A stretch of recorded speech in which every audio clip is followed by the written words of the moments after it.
این هم یک دستورالعمل دقیق برای بسیجی هایی که یه زمان دنبال گوشت و نون نبودن که اگه گرسنشون شد از کجاها میتونن با کلاه شرعی هرچی خواستن برن بخورن.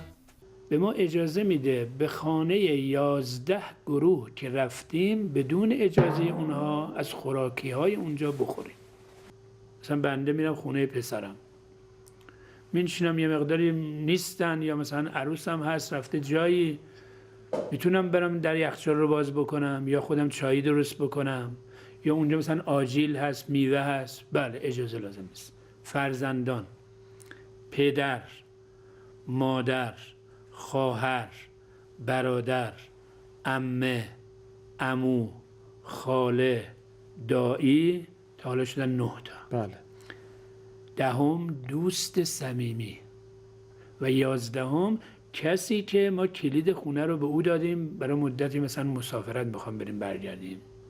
این 11 گروه، اینها رو بدون اجازه اونها ما اجازه داریم از خوردنی ها، از خوردنی خونهشون، خوراکیاتی اونجا از غذا، میوه، آجیل بخوریم.